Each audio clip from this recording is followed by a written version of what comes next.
Welcome to the AniMoguls. I'm Megabucks. And I'm Tycoon. Today, we're going to start a new series called Disney Meet the Parents. And in this segment, we're basically going to figure out what happens after our favorite Disney couples say their I do's. So let's start with Aladdin and Jasmine. After the third movie, Al and Jazz finally tie the knot. But now the Sultan has a thief, a master thief, as a son-in-law. This is gonna cause all kinds of problems. Cause we know Aladdin's always had his heart in the right place, but he grew up dirt poor and hungry. And it's not just food he wants. He's hungry for money. He's hungry for the riches. He's hungry for that luxury. And the Sultan's gonna have to worry. We've got the crown jewels right next door to the bedroom.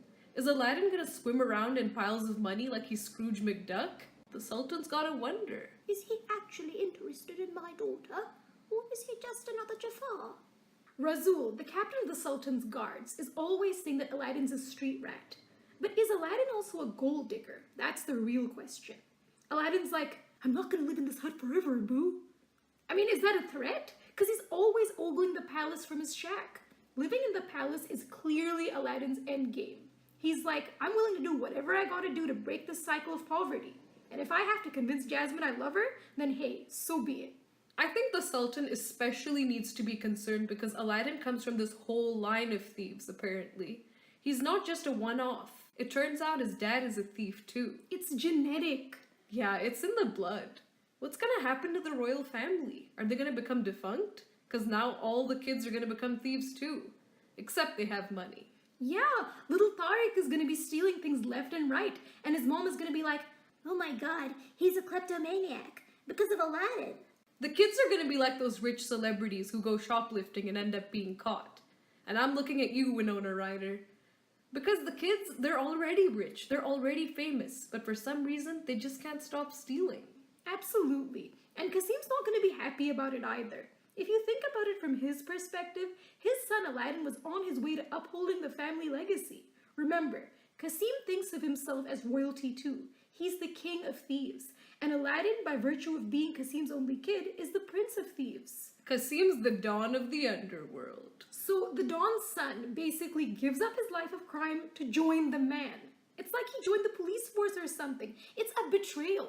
Like, yeah, the Sultan's daughter's hot, but there are more suitable partners out there. Remember Sadira from the TV show? She was a straight rat and she was single, you know? I mean, she and Aladdin could have had something. I bet Kassim would have picked her to marry Aladdin if he could have. Sadira and Aladdin could have been the new Bonnie and Clyde of Agrabah.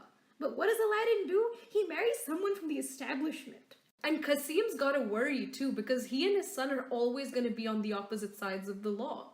Because the Sultan and Jasmine and now Aladdin are always gonna have to protect Agrabah.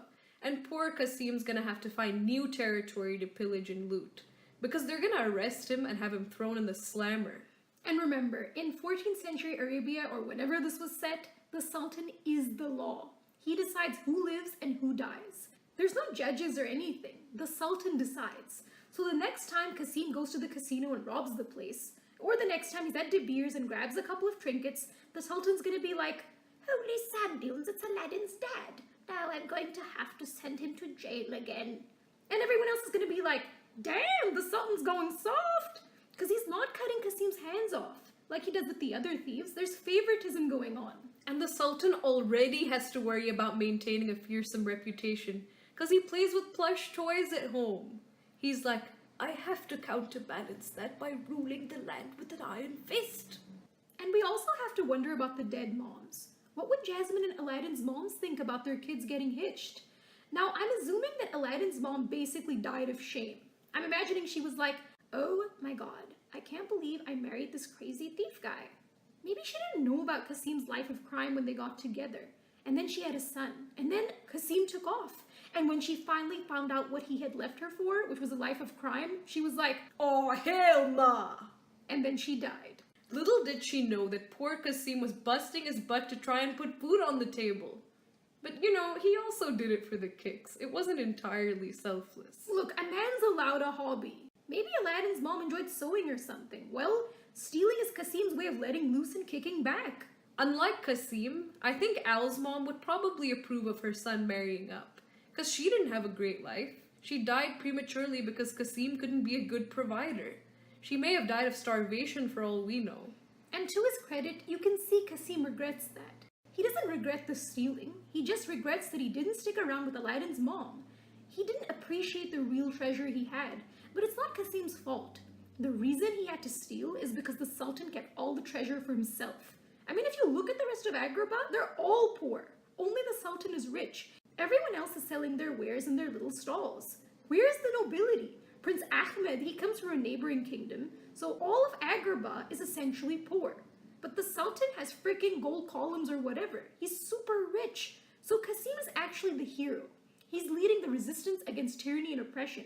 He's showing the Sultan that, hey, you can't get away with this. The people are gonna revolt. Exactly. Now, Jasmine's mom was probably the smart one, because someone had to be, and it's not gonna be the Sultan. I think Jasmine's mom would not approve of Aladdin either, because she's thinking, he's probably caught some diseases out on the streets. I don't know where he's been. It's not Aladdin's fault, but... She'd probably call him a street rat. And then Aladdin would probably be like, oh snap! And then they would have some major confrontations, because he'd be like, you don't think I'm good enough? And she'd be like, yeah, I don't think you're good enough. You don't even wear shoes. Parents don't want their kids to trade down, and that's exactly what Jasmine's doing. Word. That brings us to the end of Disney Meet the Parents, Aladdin and Jasmine. Tune in next week for our thoughts on Rapunzel and Flynn's conflicts with their in-laws. Thanks for tuning in to the AniMoguls.